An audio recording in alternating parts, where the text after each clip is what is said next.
오늘 함께 나눌 말씀을 보도록 하겠습니다. 오늘 함께 나눌 말씀은 베드로전서 5장 1절에서 7절까지의 말씀입니다. 베드로전서 5장 1절에서 7절까지의 말씀을 저와 한 절씩 번갈아 가면서 교독하도록 하겠습니다.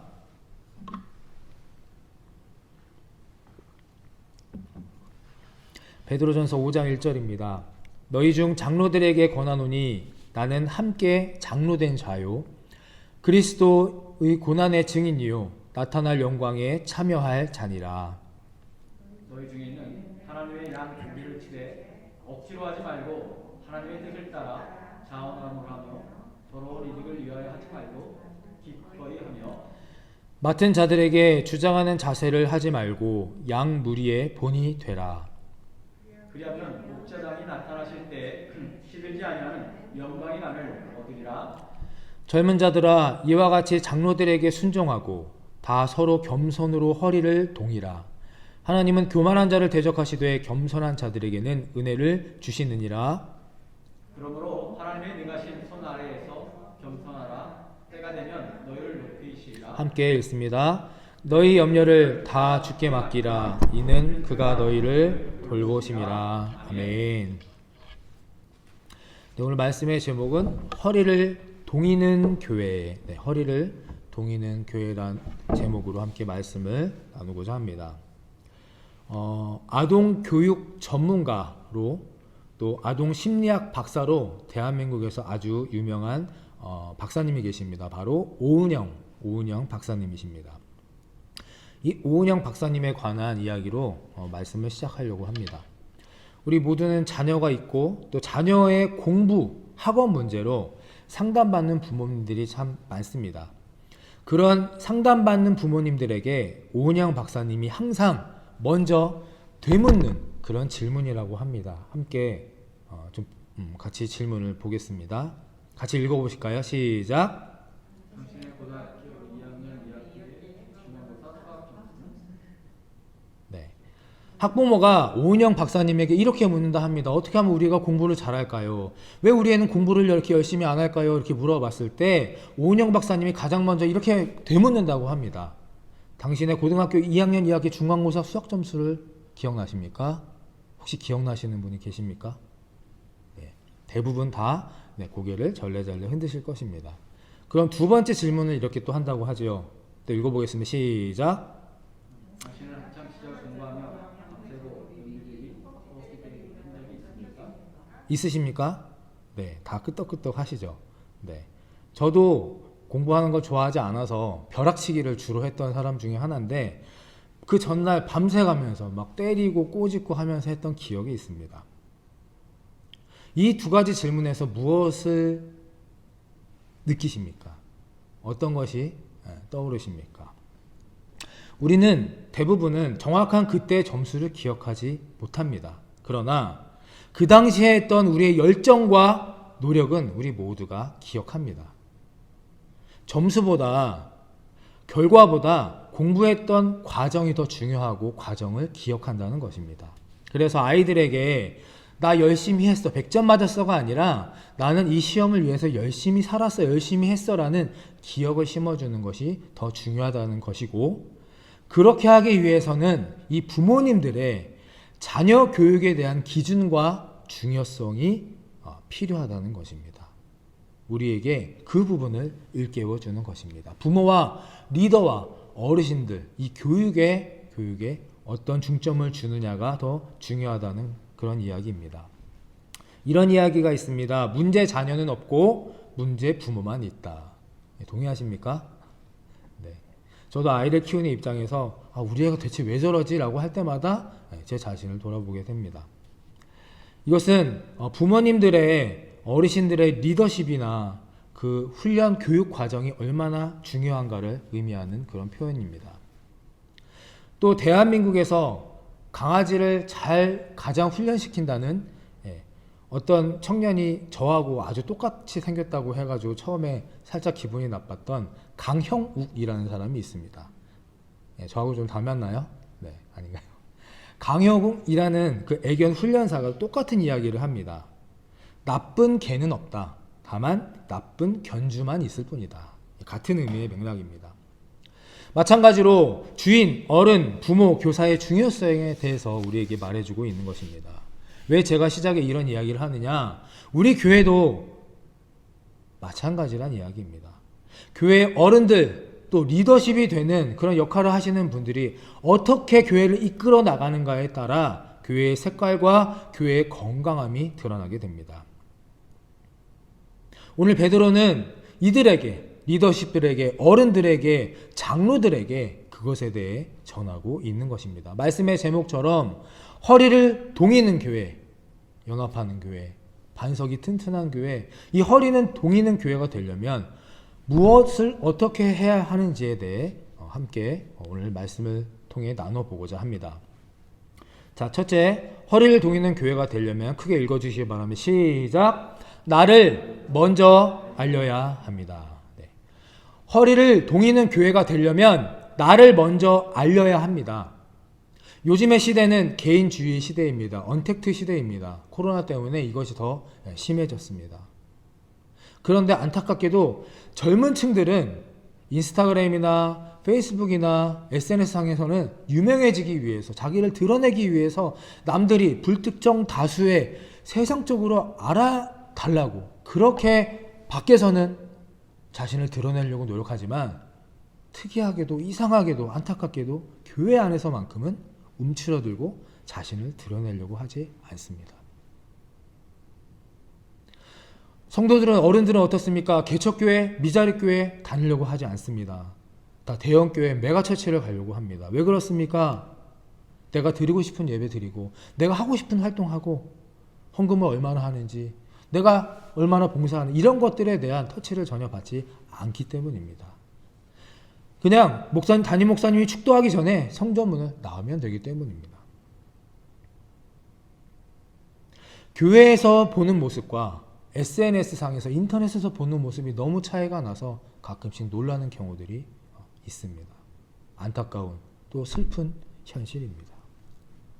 건강한 신앙생활을 잘 하려면 두 영역의 관계에서 성공하면 된다고 합니다. 첫째, 하나님과의 관계에서 성공하면 된다고 합니다. 둘째, 사람과 사람, 즉 성도 간의 관계에서, 목회자와 성도, 성도와 성도 간의 관계에서 성공하면 그 신앙생활은 건강하고 성공한 신앙생활이라고 그렇게 말합니다.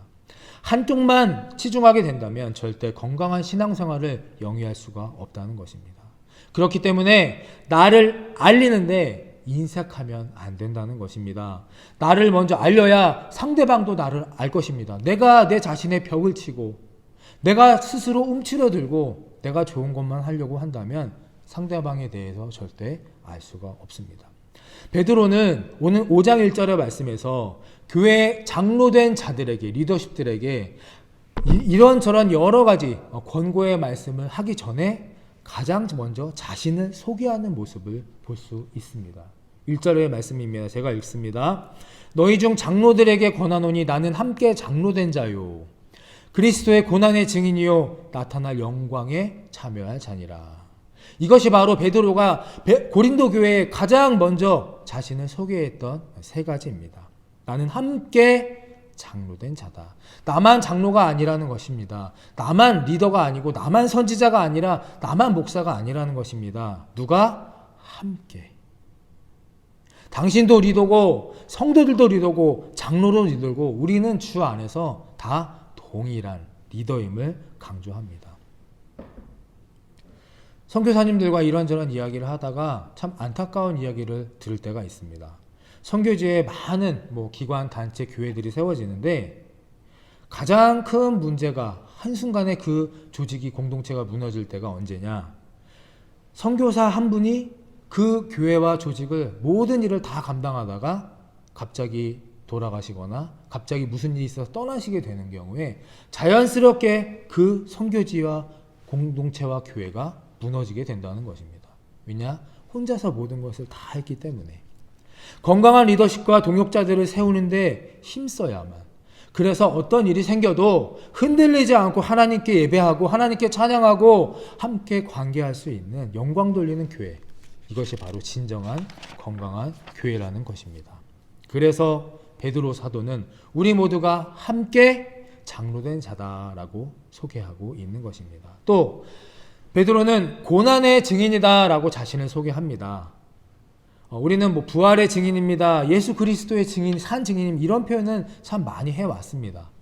사도행전을 통해서 많이 듣고 고백해 왔습니다. 그러나 오늘 이 본문에서 베드로는 자신을 고난의 증인이라고 자신을 소개합니다. 베드로는 실제로 예수님의 고난의 현장에 계속 같이 있었습니다. 마태복음 26장에 예수님께서 붙잡혀 가실 때 칼로 대제사장의 귀를 잘랐던 것도 베드로였고, 3번의 예수님을 부인했던 것도 베드로였고, 뭐 이런저런 우리가 많은 이야기를 아는 것처럼 예수님의 고난의 현장에 그는 항상 함께 했습니다. 그래서 자신을 고난의 산 증인이라고 표현하고 있습니다. 또 3번째는 나타날 영광에 참여할 자로 자신을 소개합니다. 우리는 이런 실수를 많이 합니다. 예전에 어땠고, 내가 뭐 어땠고, 하나님이 나의 삶에 어때. 베드로는 오늘 말씀에 보면 이 과거의 일을 이야기하는 것이 아니라 앞으로에 나타날 영광에 참여할 자, 그러니까 미래형으로서 앞으로의 믿음과 확신과 희망을 가진 자로서 자신을 소개한다는 것입니다. 과거보다 중요한 것이 현재이고 현재보다 중요한 것이 미래입니다. 이것을 아는 자가 진정한 리더입니다. 희망과 비전을 갖고 살아가는 사람, 그것이 바로 베드로였다는 것입니다. 정리해 보겠습니다. 허리를 동이는 교회의 첫 번째 의미는 각자 성도 한 명 한 명이 나를 알리고 서로 소통하며 관계하는 데 애를 쓰려고 할 때, 적극적으로 서로의 기도 제목을 나누고 중보함으로 어려움과 고난을 함께 이겨내는 것이 바로 허리를 동이는 교회라는 것입니다. 특별히 베드로의 권고처럼, 강권처럼 교회 안에서 내가 리더가 된다, 교회 안에서 신앙의 연수가 높다, 그러시는 분들에게는 더욱더 이것이 필요한 내용이며 소중한 내용이라는 것입니다. 적극적으로 주님의 고난의 증인이 되어야 할 것입니다. 그래야만 5절의 말씀처럼 젊은 자들이 순복하고 장로들을 따르게 될 것입니다. 지금은 우리 모두가 허리를 동여 맬 때입니다. 서로 얼굴을 보고 함께 기도하며 위로받던 때가 언제인지 가물가물합니다. 특별히 저는 여기 캐나다에 와서 한 2번 정도 오프라인 예배를 드리고 거의 교회가 닫혔기 때문에 성도님들과 개인적으로 관계할 시간, 기회도 별로 없었고, 또 이런 부분들에 너무나 안타깝고 또 아쉬운 그런 상황에 있었던 사람 중에 한 명입니다. 비대면으로 예배한 지가 1년여가 되어갑니다. 사랑과 교회도 여러 가지로 다 어려움을 겪고 계실 것입니다. 특별히 영적으로 가장 어려운 시기들이 아닐까라는 생각을 합니다. 베드로전서는 오늘 5장으로 끝이 납니다. 이 본문이 베드로전서의 마지막 장입니다. 베드로서도가 마지막 장으로서 고린도 교회 교인들에게 여러 당부를 하기 전에 가장 먼저 자신을 어떻게 소개했는지, 가장 먼저 무엇을 전하고자 했는지, 그 이유가 그만큼 중요하다는 것을 깨닫는 오늘 이 시간이 되기를 간절히 바라고 축복합니다.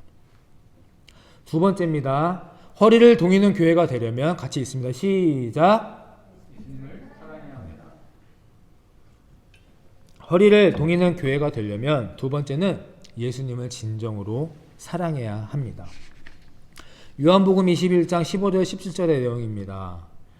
제가 말씀을 읽어드리면 밑줄 친 빨간색 부분을, 보라색 부분을 같이 좀 읽어주시기 바랍니다. 15절입니다. 그들이 조반 먹은 후에 예수께서 시몬 베드로에게 이르시되 요한의 아들 시몬아, 내가 이 사람들보다 나를 더 사랑하느냐 하시니 이르되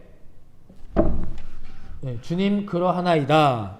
내가 주님을 사랑하는 줄 주님께서 아시나이다. 이르시되 내 어린 양을 먹이라 하시고, 또 2번째 이르시되 요한의 아들 시몬아, 내가 나를 사랑하느냐 하시니 이르되 주님 그러하나이다.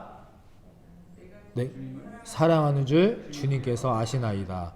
이르시되 내 양을 치라 하시고, 17절입니다. 3번째 이르시되 요한의 아들 시몬아, 내가 나를 사랑하느냐 하시니 주께서 3번째 내가 나를 사랑하느냐 하심으로 베드로가 근심하여 이르시되 주님 모든 것을 아시오매 내가 주님을 사랑하는 줄을 주님께서 아시나이다. 예수께서 이르시되 내 양을 먹이라.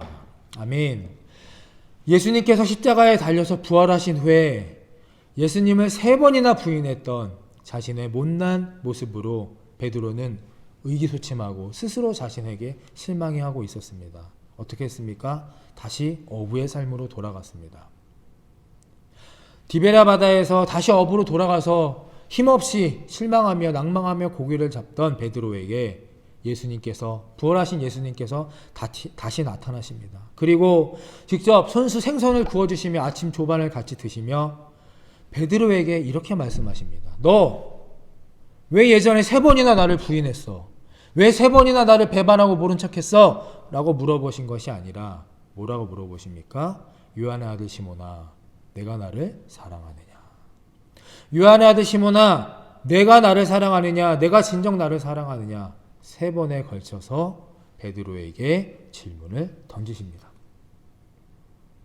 그리고 베드로의 대답은 지금 우리가 입술로 고백을 한 것처럼 내가 주님을 사랑하는 줄을 주님께서 잘 아시나이다 라고 주님께 사랑 고백을 했고, 그 고백을 들으는 예수님께서는 이렇게 명령하십니다. 내 양을 먹이라. 내 양을 먹이라.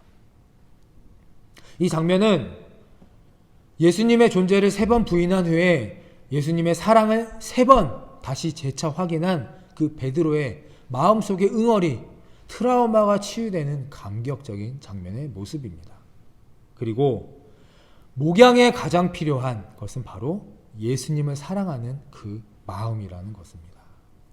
예수님을 사랑하는 그 마음이 있어야 허리를 동이는 교회가 될 수 있고, 성도가 성도로서 사랑할 수 있고, 성도가 하나님을 사랑할 수 있다는 것입니다. 예수님께서 저와 여러분에게 이 말씀을 통해 원하시는 것은 지식이나 건강이나 돈이나 자녀 이런 것들이 아니라는 것입니다. 예수님이 가장 원하고 바라시는 것은 베드로의 이 고백, 제가 주님을 사랑하는 줄을 주님께서 아시나이다 라는 것입니다. 같이 한번 해볼까요? 시작. 내가 주님을 사랑하는 줄을 주님께서 아시나이다. 우리 마음속에 이 고백이 살아 숨쉬고 우리 입술에 예수님의 사랑에 대한 고백이 넘쳐나게 되기를 간절히 바라고 축원합니다. 오은영 박사가 자녀를 교육할 때 점수 결과가 아니라 과정과 노력의 마음을 강조했던 것처럼, 예수님은 어떤 사역의 결과, 몇 명 전도했어, 너가 누구를 기적을 일으켰어, 어떻게 설교했어, 이것이 아니라 너 얼마나 나를 사랑했니? 라는 것을, 자신을 향한 순수한 사랑의 마음을 가장 귀하게 여기셨던 것입니다. 우리 각자 한 사람 한 사람이 예수님만 사랑하시게 되기를 간절히 바랍니다. 특히 이 사순절 고난주간이 다가오는데 우리 삶에 지쳐서 우리가 하는 이 여러 가지 일들에 바빠서 정말 중요한 진리, 우리 안에 살아있어야 하는 이 사랑을 자꾸만 놓치고 잊어버리고 애써 외면하고 살아가는 것이 아니라, 오늘 예배를 통해서 다시 한번 이 베드로의 회번에 이른 고백처럼 내가 주님을 사랑하는 줄을 주님께서 아시나이다, 이 고백이 우리 안에 가득하게 되기를 간절히 바랍니다. 목사 혼자 외친다고 될 일이 아닙니다. 장로 혼자 열심히 외친다고 될 일이 아닙니다.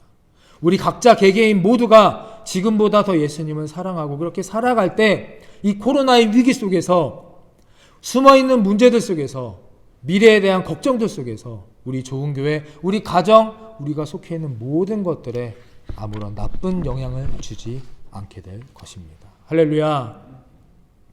그리고 오늘 본문 2절 3절에 나오는 이러한 문제들은 다 자연스럽게 해결될 것입니다. 베드로는 고린도 교회 성도들에게 이런 문제에 대해서 언급했습니다. 2절에 보면 너희 중에 있는 하나님 약물을 치되 억지로 하지 말고 하나님의 뜻을 따라 자원함으로 하여 더러운 이득을 위하여 하지 말고 기꺼이 하라. 또 3절에 보면 맡은 자들에게 주장하는 자세를 하지 말고 약물이의 본이 되라 라고 그렇게 권면하였습니다. 예수님의 사랑이 내 안에 숨쉬고 예수님을 향한 그 살아있는 진정한 그 따뜻한 열정적인 사랑이 우리 교회 안에 있는데 어찌 더러운 이득을 취하려고 하겠습니까? 어떻게 성도를 숫자로 돈으로 여기고 맡은 사람들을 자기의 생각과 자기대로 조정하려고 그렇게 하겠습니까? 억지로 하지 말고 더러운 이득을 위하여 하지 말라. 또 3절에 보면 나에게 맡겨진 자들에게 주장하는 자세를 취하지 말라라고 이야기합니다. 예를 들면 이 본문의 내용은 예를 들면 이렇습니다. 제 아내 이야기를 잠깐 하면 제 아내는 저에게 이런 식으로 질문을 많이 합니다. 자기 이거 맛있지? 자기 이거 마음에 들지? 자기 이거 최고지? 라고 그런 식으로 질문을 합니다. 간혹가다 제가 이거 맛이 없는데 별론데 그러면 그거에 대한 이제 이게 얼마나 맛있는 건데 얼마나 인기 있는 거고 맛집이며 설명을 하며 자기의 뜻을 전하려고 합니다. 질문의 의도가 무엇인가요?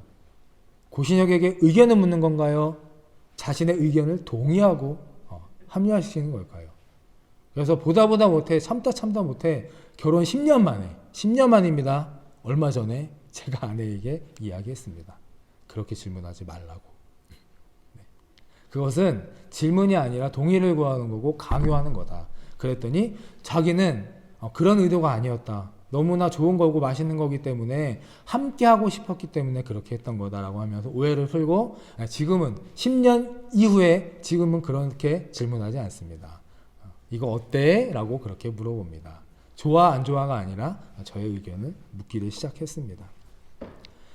자신도 모르는 사이에 자기를 주장한다는 것이 예를 들자면 바로 이런 것입니다. 내가 좋다고 남도 다 좋을 거야. 내가 맞다고 남도 다 맞을 거야. 라고 하는 것은 교만이자 강요라는 것입니다. 오늘 이 시간 진심으로 스스로 돌아보시고 고백하시기를 바랍니다. 나의 믿음 생활이 억지로 하는 것입니까? 자의입니까? 타의입니까?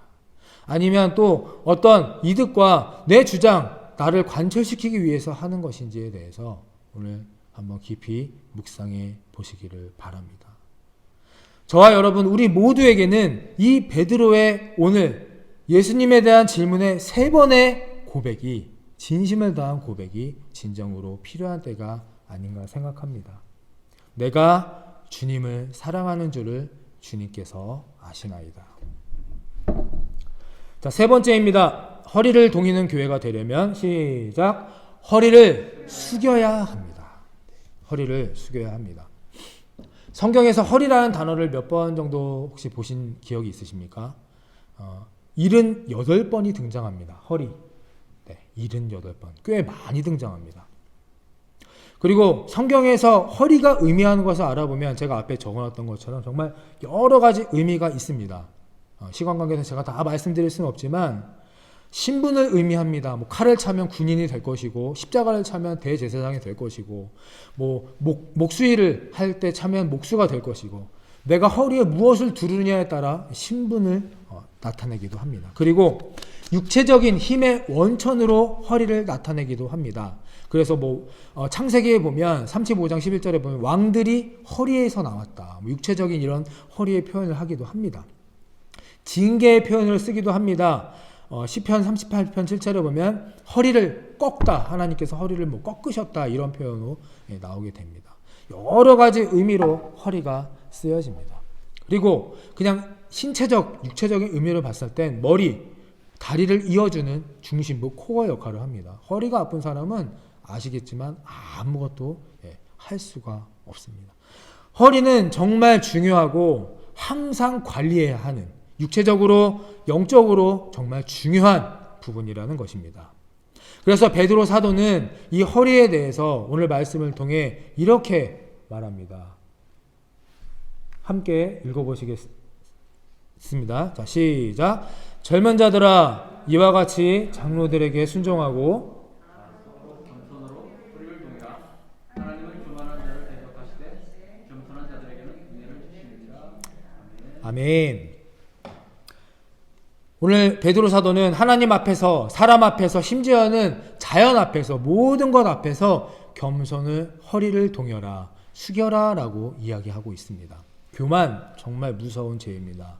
교만하게 되면 결국 죽고 교만하게 되면 결국 모든 것 다 잃습니다. 그런데 겸손과 교만은 아이러니하게도 항상 함께 갑니다. 예를 들면 이런 겁니다. 축구를 정말 잘하는 선수가 있는데 그래서 사람들이 축구 좀 알려달라 같이 하자 하는데 나는 축구를 잘 못해서 부족해서 못해요 라고 뒤로 빠집니다. 그리고 그들이 하는 것을 멀찌감치 바라보면서 내가 해도 저거보다 낫겠다 이것은 겸손일까요? 교만일까요? 언뜻 보면 겸손일 것 같지만 결국에 이것은 정말 위험한 교만이라는 것입니다. 하나님께서 주신 달란트를 그에 맞게 적극적으로 사용하는 것도 겸손이라는 것입니다. 하나님은 교만한 자를 대적하시고 겸손한 자에게 은혜를 베푸신다고 하십니다. 그래서 허리를 숙여라 라고 말하십니다. 허리를 숙여야 돌을 주울 수 있습니다. 다윗은 허리를 숙여서 무엇을 주셨나요? 물맷돌을 주었습니다. 그래서 그 물맷돌로 골리앗을 넘어뜨리고 나라를 구했습니다. 예수님도 허리에 수건을 동이시고 허리를 굽혀서 제자들의 발을 씻겨주셨습니다. 또 예수님은 허리를 숙여서 진흙을 이겨서 소경의 눈에 바르셔서 눈을 뜨게 하셨습니다. 또 허리를 숙이셔서 간음하시다가 현장에 잡혀온 사람들에게 손가락질 받고 죽음의 위협에 있던 그 여인의 송사를 들으실 때 땅에다 무언가를 쓰시면서 판결을 생각하셨습니다. 허리를 숙이고 허리를 굽혀야 섬김과 봉사를 할 수 있고 무언가 이뤄낼 수 있는 것입니다. 무식하고 어리석은 자들은 허리를 숙인 겸손한 사람들을 업신여기며 때로는 우습게 봅니다.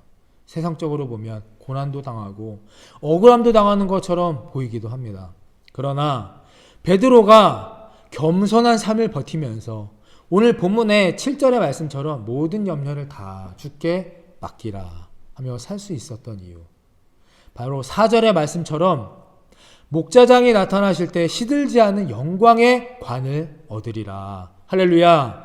목자장 예수님이 나타나실 때 시들지 아니하는 영광의 관을 얻으리라 하신 그 약속의 말씀을 믿었기 때문입니다. 또 6절의 말씀에 때가 되면 나를 높이실 것을 믿고 있었기 때문에 베드로는 허리를 숙이며 살 수 있었던 것입니다. 함께 읽습니다. 시작. 허리를 숙일수록 내가 높아진다. 허리를 숙일수록 내가 높아지게 됩니다. 그럼 물론 당장은 아닐 수 있습니다. 그러나 하나님 안에서 하나님이 일하시고 하나님이 원하시는 때가 되면 한순간에 단번에 모든 상황이 역전되며 내가 높아지게 될 것입니다. 이 오늘 베드로 전서 5장의 말씀에 이 깊은 하나님의 뜻과 진리를 믿으시고 또 그렇게 살아가시고 결단하실 수 있는 우리 모두가 되기를 간절히 바랍니다. 성경의 역사 속에 수많은 사람들도 베드로도 이 진리의 사실을 믿었기 때문에 믿음의 선한 싸움을 싸우며 살아갈 수 있었던 것입니다. 말씀 한 절을 마치고 오늘 설교를 마치려고 합니다. 함께 큰 소리로 정확하게 또박또박 읽겠습니다. 시작. 나는 선한 싸움을 싸우고 나의 달려갈 길을 마치고 믿음을 지켰으니 이제 후로는 나를 위하여 의의 면류관이 예비되었으므로 주 곧 의로우신 재판장이 그날에 내게 주실 것이며 내게만 아니라 주의 나타내심을 사모하는 모든 자에게 도니라. 아멘. 사도 바울의 고백입니다. 사도 바울도 이 말씀에 의지하여 이 땅의 고난의 삶을 이겨내고 승리할 수 있었습니다. 그리고 8절 후반절에 보면 나 혼자만이 아니라 누구에게 함께합니까? 주의 나타나심을 사모하는 모든 자, 주의 나타나심을 사모하는 모든 자에게 해당되는 이야기입니다. 저는 혼자 천국 가고 싶지 않습니다. 분명히 하나님께서 제게 맡기신 일들과 양들이 있기 때문에 저 혼자 만약에 천국 가게 되면 나중에 분명히 혼나고 책망받을 것 같습니다. 제가 말씀을 찾다가 어떤 영상을 하나 보게 되었습니다. 여러 가지 여건이 되면 보여드리고 싶었지만 상황상 보여드릴 수가 없어서 그 영상에 보면 목사님과 성도들이 이렇게 함께 예배를 합니다. 뜨겁게 찬양하고 기도하고 예배를 하는데 목사님이 설교하는 와중에 갑자기 우당탕 쿵쾅 하면서 번개가 치고 번쩍번쩍 빛이 나고 바로 예수님의 재림의 때가 온 것입니다. 그리고 난 후에 서로를 돌아봅니다. 무슨 일이지? 어떻게 됐는지. 그런데 그 많은 사람들 중에 몇몇만 그 자리에서 사라져 있고 목사님과 성도들은 그 자리에 그대로 앉아서 어찌할 바를 모르고 있는 영상이었습니다. 한번 상상해 보시기 바랍니다. 우리가 지금 이렇게 예배들을 하고 있는데 갑자기 예수님의 그 마지막 심판의 날이 왔습니다. 그런데 어떤 분들은 이 자리에 안 계시고 하늘로 들림을 받으셨는데 나는 여기 앉아서 서로 멀뚱멀뚱 쳐다보고 있다면, 특별히 이 고신여기가 여기 있다면 얼마나 민망하고 얼마나 창피하고 그런 상황이 되겠습니까? 주의 나타나심을 사모하며 살게 되시기를 간절히 바라고 축원합니다. 주의 나타나심을 사모하는 자, 그렇게 되기 위해서는 무엇이 먼저 선행이 되어야 됩니까? 예수 그리스도의 십자가 보혈과 그 부활이 확실하게 믿겨지고 우리 삶에 나타나야 한다는 것입니다. 말씀을 정리하겠습니다. 허리를 동이는 교회는 우리가 함께 하나님의 뜻에 안에서 서로 리더가 되고 서로를 나누며 서로 기도하며 이 모든 고난을 이겨내는 것입니다. 그리고 겸손한 마음으로 서로에게 허리를 숙여가면서 주님의 다시 오심을 사모하는 그런 교회 공동체라는 것입니다.